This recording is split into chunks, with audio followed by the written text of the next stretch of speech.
Attack on Titan एक ऐसा show जिसने इन 10 सालों में एनिमे इंडस्ट्री को ये बता दिया है कि वो ऐसा कुछ दोबारा कभी क्रिएट नहीं कर सकते हैं। इस शो ने कुछ ऐसे स्टैंडर्ड सेट किए हैं कि देखने वाला इस नेक्स्ट लेवल फिक्शन की गहराई में ऐसे खो जाए कि कभी बाहर ही ना आए। I have no words to explain it to you at how much extent it keep rising above every anime plot you have ever seen। इस बात में कोई शक नहीं है कि अटैक ऑन टाइटन ने one of the biggest plot twist के साथ हम ऑडियंस को काफी सारी मिस्ट्रीज और इंटरप्रिटेशन के साथ छोड़ दिया है। और अभी जो ये शो पूरी तरह से कंक्लूजन के साथ एंड हो चुका है, we can actually talk about the themes and mysteries revolving around this show। One of the biggest mystery of Attack on Titan, या मैं कहूँ the only biggest mystery of Attack on Titan, the time paradox। इस show का सबसे बड़ा plot twist बन चुका है which has made the whole plot ambiguous by nature। वो समय जब हमने अटैक ऑन टाइटन देखना शुरू किया था वर्सेस जब आज इस शो को एंड होता हम देख चुके हैं, we are left with things that doesn't make sense at all. हम इस शो को जानने तब लगे जब हमें ये समझ आने लगा कि ये शो माइथोलॉजिकल क्रिएचर्स, वॉर्स या पॉलिटिक्स से कहीं ज्यादा ऊपर उठ चुका है। नो डाउट हाजिमे इसेयामा इस समय के सबसे महान राइटर्स की लिस्ट में तो शामिल हो ही चुके हैं, लेकिन वो इससे कहीं ज्यादा टेरिफाइंग चीजें हमारे सामने ले आए जिससे हमारा दिमाग बिल्कुल दंग रह जाए। ये किसी ने नहीं सोचा था। इस बार इस शो ने इस कदर डिस्ट्रैक्ट किया है कि ऑडियंस पॉसिबिलिटीज और इंटरप्रिटेशन करना कभी ना छोड़े।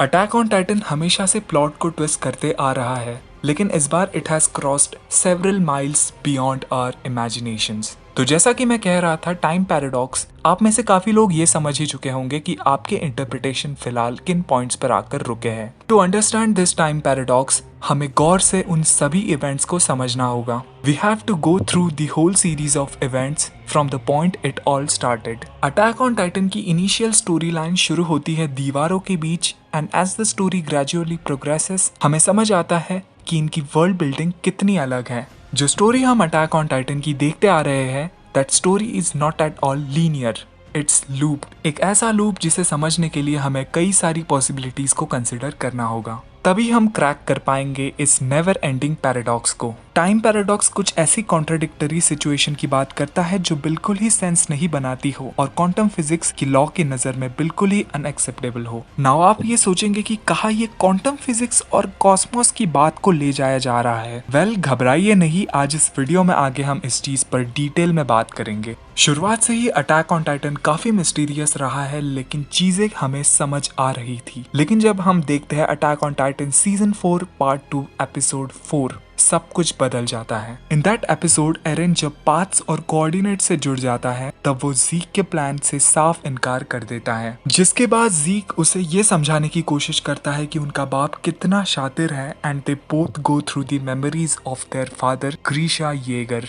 एक बात पर आप गौर करें कि एरन उन मेमोरीज को अपने मर्जी से नहीं देखता है। जीक अपने पॉइंट को प्रूव कराने के लिए कि कैसे उनके डैड ने उनको मैनिपुलेट किया, उनको टूल्स की तरह यूज किया, ये वो दिखाना चाहता था। एरन और जीक एक मेमोरी ट्रिप पर जाते हैं जहां वो एक एक करके उन सारी मेमोरीज को देखते हैं जो एरन के जन्म से लेकर उस पार्ट तक जहां ग्रीशा फ्रीदा और रॉयल फैमिली को नष्ट कर फाउंडिंग टाइटन की ताकत को हथियाता है। वो सब एरन और जीक देखते हैं, लेकिन उस समय एरन एक ऐसी चीज कर जाता है which makes us question the whole history.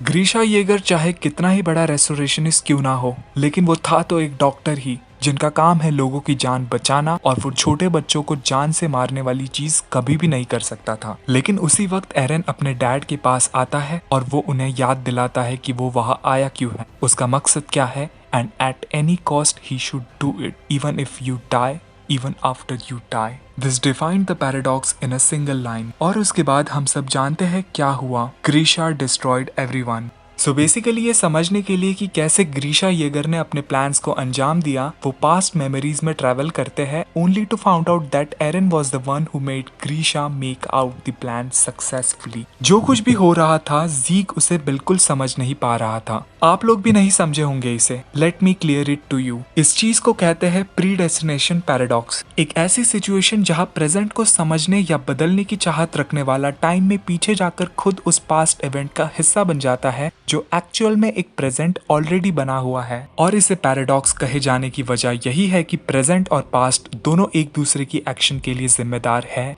At the first place, जो कि पॉसिबल है ही नहीं। एक एग्जाम्पल ले लेते हैं। आपके घर में ऑयल लैम्प के टूटने से आग लग जाती है और घर जल के राख बन जाता है। आप टाइम ट्रेवल करते हैं उसे रोकने के लिए। आप घर जलने से पहले वाले समय में आते हैं और आप उस लैम्प को टूटने से प्रिवेंट करने की कोशिश करते हो एंड बूम, वो लैम्प टूट जाता है और पूरे घर में आग लग जाती है। तो जिस आग को लगने से बचाने के लिए आप टाइम ट्रैवल किए हो, वो आग असल में आप ही की वजह से लगी है। एंड दैट सेज कि ये सब बिल्कुल ही सेंस नहीं बनाता है। Originally speaking, every action has a reason behind it, but in the case of predestination paradox, every reason has a action behind it which has a reason behind it and so on. Past और present एक साथ loop हो जाना, it doesn't make sense, right? ये सब जो हो रहा है वो सिर्फ और सिर्फ फाउंडिंग टाइटन और कोऑर्डिनेट्स की असली ताकत के इस्तेमाल से पॉसिबल हुआ है। इसे समझने के लिए हमें फाउंडिंग टाइटन की कंडीशंस को समझना होगा। ग्रीशा येगर की मेमोरीज देख हमें ये पता चलता है कि attack Titan Shingeki no Kyojin has a unique ability. Attack Titan future memories देख सकता है, अपने फ्यूचर इनहेरिटर की। It should be noted that attack Titan future नहीं देख सकता, वो सिर्फ अपने फ्यूचर इनहेरिटर की मेमोरी देख सकता है। ग्रीशा के मुताबिक अटैक टाइटन की मदद से ही उसे उन मेमोरीज ने गाइड किया है। सदियों से अटैक टाइटन किसी के कंट्रोल में नहीं रहा है, कोई उसका मालिक नहीं है, कोई उस पर अपना हक नहीं जता सकता। यही वजह है कि ये ताकत सेल्फ राइचियस किंग का विरोध करती रही और अंत में उन्हीं के विनाश का कारण बना अटैक टाइटन। और वो मेमोरीज जो ग्रीशा को गाइड किए जा रही थी, जो उसे उसके प्लान को अंजाम देने के लिए तैयार कर रही थी,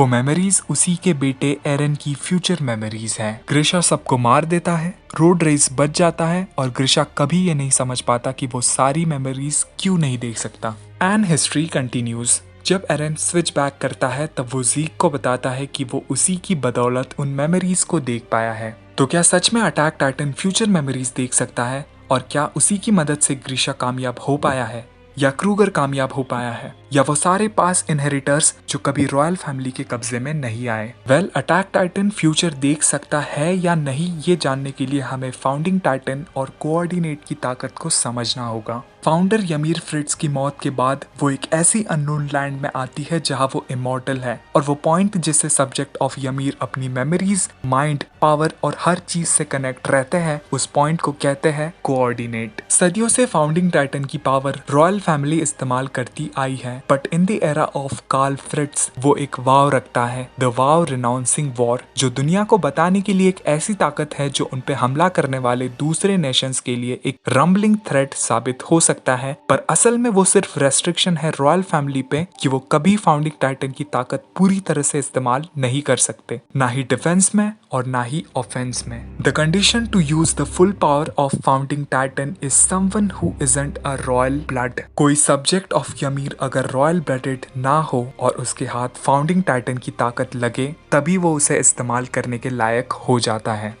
लेकिन सिर्फ इतना काफी नहीं है, he must get in contact with a royal blood Titan shifter. ये दोनों कंडीशंस अगर पूरी हो पाती है तभी फाउंडिंग टाइटन की ताकत को अनलीश किया जा सकता है। तो जैसा मैंने आपको पहले बताया कि फाउंडिंग टाइटन की ताकत को इस्तेमाल करने वाला कोऑर्डिनेट को एक्सेस कर सकता है, और coordinate has access to every subject of Ymir's memories, powers and everything. Eren जिसके पास फाउंडिंग टाइटन है, वो ज़ीक जो एक रॉयल ब्लडेड टाइटन शिफ्टर है, उसकी मदद से कोऑर्डिनेट और सभी सब्जेक्ट ऑफ यमीर की मेमोरीज को एक्सेस कर सकता है। And it doesn't necessary have to be doing something like touching Zeke और सो। द मोमेंट एरन ज़ीक से रियल वर्ल्ड में कांटेक्ट में आता है, उसी पल वो सब कुछ एक्सेस कर बैठता है। He can transcend physical space and time. इसका मतलब एरन किसी भी समय में जाकर किसी भी मेमोरीज को देख किसी से भी इंटरैक्ट कर सकता है और किसी को भी इन्फ्लुएंस कर सकता है। वो जो मेमोरी चाहे उन्हें दिखा सकता है और जो मेमोरी चाहे उससे वाइप आउट कर सकता है। लेकिन हो चुके पास्ट को जाके बदलना और हो चुके हिस्ट्री के बदले जाने की वजह बनना दोनों अलग सिचुएशंस हैं। In case of Eren Yeager, it's a predestination paradox. Eren ने ना सिर्फ अपने डैड को मैनिपुलेट किया,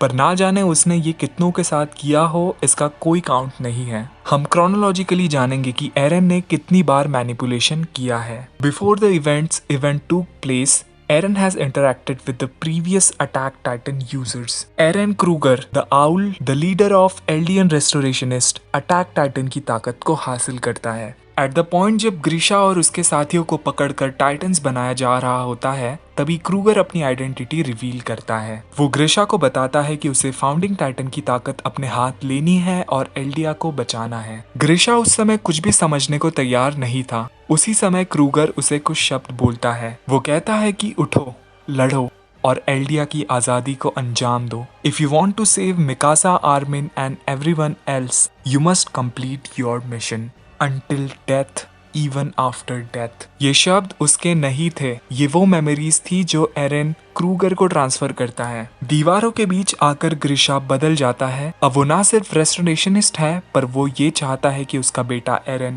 आजाद रहे।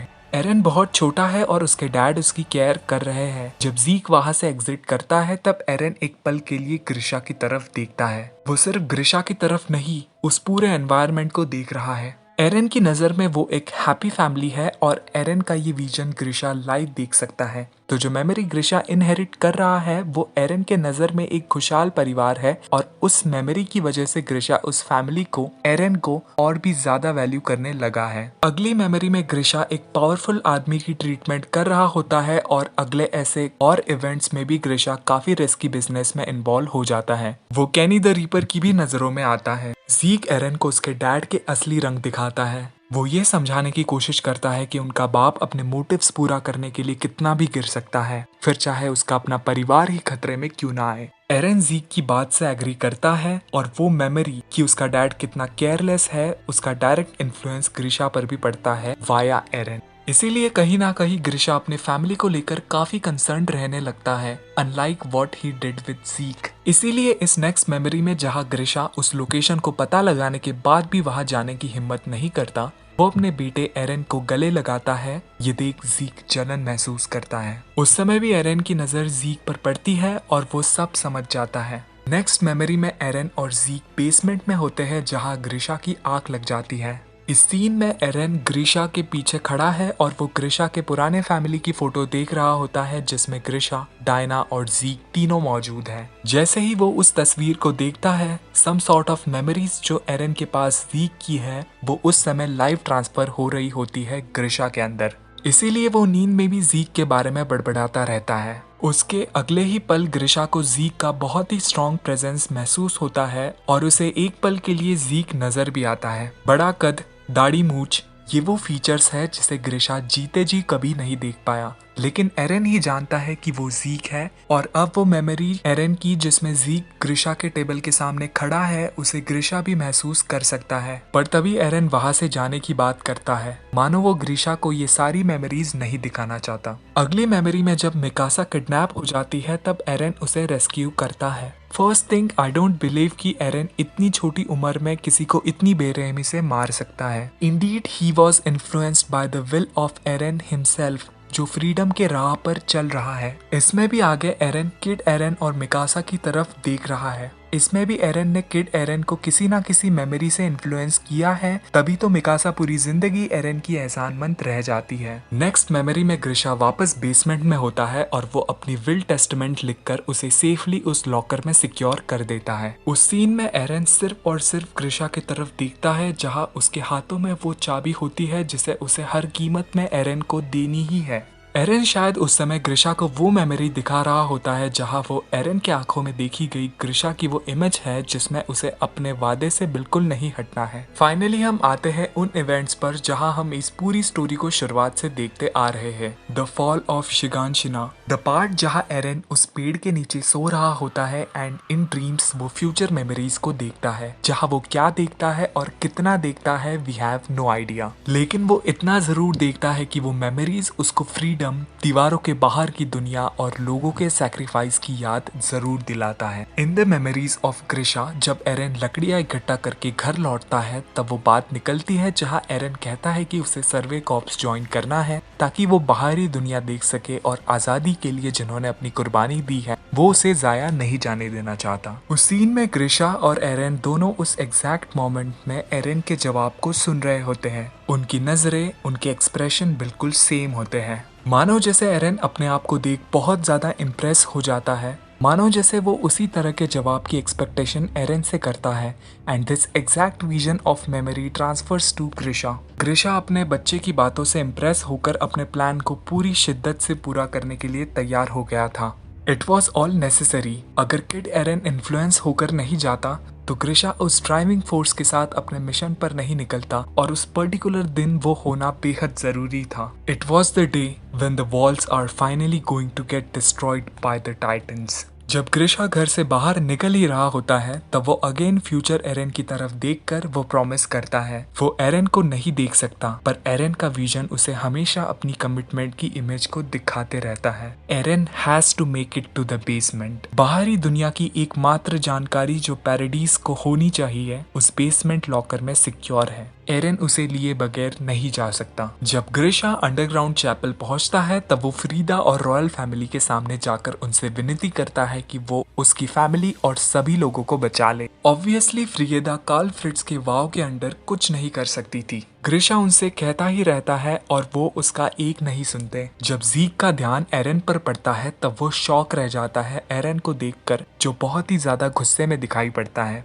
वो फ्रीदा की नॉनसेंस सुनकर इतना ज्यादा पिस्ड ऑफ होता है कि मानो उसे कुछ कर ही दे, पर जो करना है वो तो ग्रिशा को है, जो खुद उस समय हैरान परेशान होता है। Grisha as an individual being situation को प्रोसेस कर रहा होता है, लेकिन उसी समय एरन जो बहुत ज्यादा गुस्से में होता है कहीं ना कहीं ग्रिशा को प्रोसेस नहीं करने देता। ग्रिशा उस मोमेंट कुछ समझ नहीं पाता, इसीलिए वो वहाँ पर एरन के प्रेजेंस को महसूस कर रहा होता है। जब ग्रिशा वो टास्क परफॉर्म करने से कतरा रहा होता है तब एरन उसके पास जाता है। वो अपने बाप से कहता है कि क्या कर रहे हो, उठो, अपना मकसद भूल गए कि यहाँ क्यों आए हो, आगे बढ़ते रहो।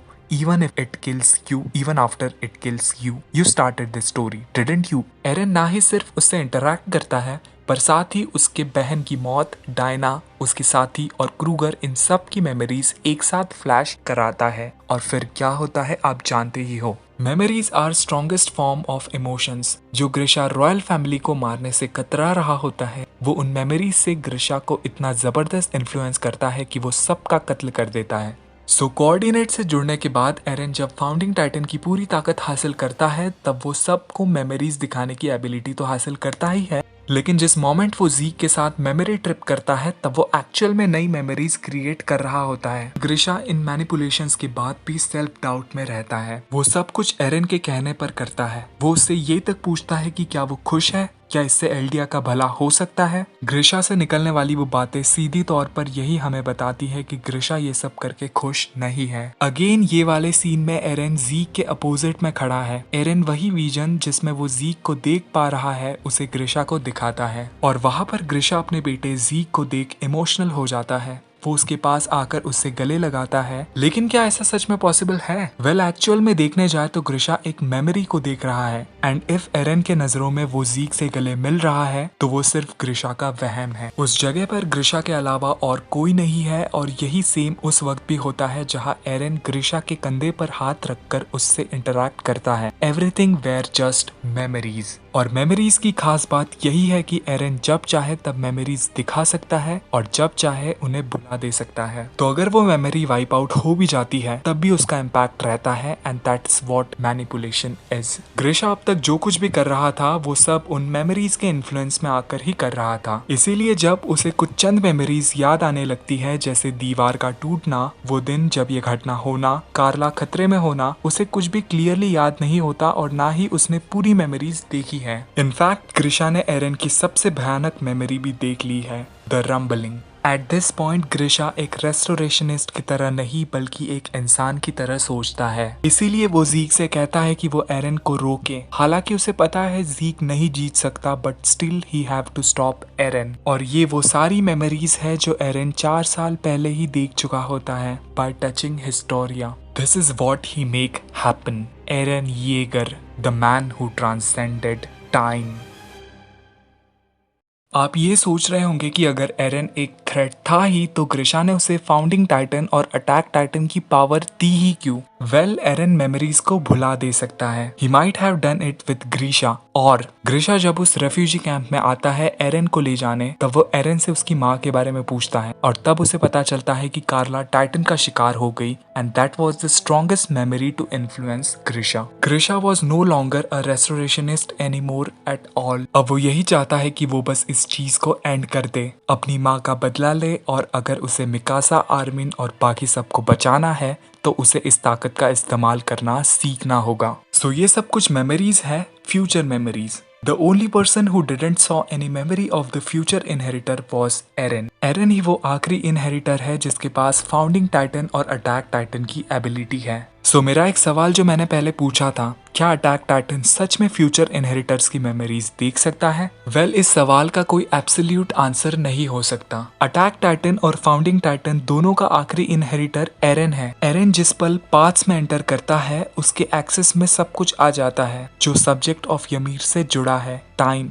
Space, memories, everything. तो जिस मोमेंट एरन कोऑर्डिनेट से जुड़ता है उसी मोमेंट वो कुछ भी मैनिपुलेट कर सकता है। ओरिजिनली टाइम और मेमोरीज को ट्रांसफर और प्रोजेक्ट करना ये फाउंडिंग टाइटन की एबिलिटी से पॉसिबल होता है। तो अगर एरन पास इनहेरिटर्स की मेमोरीज से कनेक्ट होता है तब एट द सेम टाइम वो सारे past inheritor way back 2000 years ago Eren से at the same time memories को रिसीव कर सकते हैं। और चूंकि in the realm of paths time is constant, Eran infinite amount of time spend करके हिस्ट्री में छेड़छाड़ कर सकता है। यही वजह है कि एरन ने कभी अटैक टाइटन को स्पेशली किसी मार्लियन या रॉयल फैमिली के हाथ नहीं आने दिया। अटैक टाइटन के इनहेरिटर को हमेशा से मेमोरीज गाइड करती आ रही है एंड वो मेमोरीज उन्हें सिर्फ एक राह पर चलने को कहती है, द पाथ ऑफ फ्रीडम। इसीलिए अटैक टाइटन की यूजर्स को लगता था कि वो फ्यूचर देख सकते हैं। वो ये नहीं जानते थे कि वो पावर एक्चुअल में फाउंडिंग टाइटन की ताकत है। तो आप ये समझ ही चुके होंगे कि आखिर अटैक टाइटन फ्यूचर इनहेरिटर्स की मेमोरीज कैसे देख सकता है। But that arises another question, अगर अटैक टाइटन की मेमोरीज पास्ट में ट्रेवल हो रही है तो फाउंडिंग टाइटन की भी होनी चाहिए, क्योंकि सब जा तो एक ही चैनल से रहा है। देयर इज अ पॉसिबिलिटी कि फाउंडिंग टाइटन के इनहेरिटर्स भी फ्यूचर मेमोरीज देख पाते हो,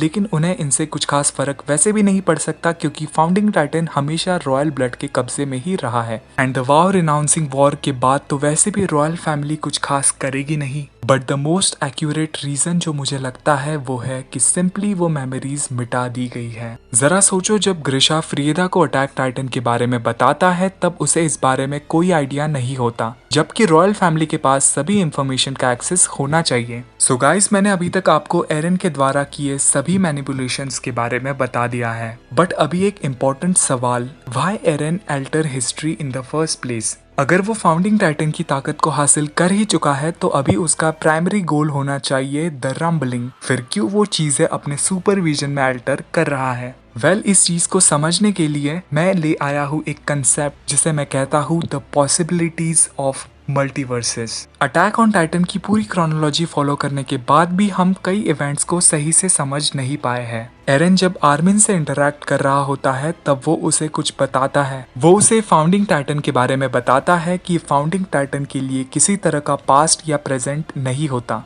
दे ऑल एग्जिस्ट साइमल्टेनियसली। एरन के मुताबिक जब वो फाउंडिंग टाइटन की पूरी ताकत पर अपना नियंत्रण बना लेता है तब उसके एक्सेस में सब कुछ होता है, past memories, present memories, everything. That means कि एरन हर पॉसिबिलिटी को देख चुका है and the best possibility to end everything was to make everything happen just like Eren wanted। पर उसके लिए तो एरन को हर पॉसिबिलिटी पता चाहिए, उसके लिए तो उसे मेमोरीज को अल्टर करके देखते रहना होगा और यही से मल्टीवर्स की पॉसिबिलिटी अराइज होती है। अगर आपको याद होगा, एरन आर्मिन से जब कॉन्वर्सेशन कर रहा होता है तब वो अपने सारे एक्शंस और मोटिव उसे बता देता है and he tells him a very sensitive information जिस पर आपने गौर किया या नहीं, आई डोंट नो। एरन कहता है कि उस दिन जिस दिन दीवार टूटी उस दिन बर्टोल्ड खाया नहीं जाना चाहिए था, इसीलिए उसने डायना फ्रिट्ज टाइटन को अपनी माँ की तरफ भेजा। आखिर क्यों?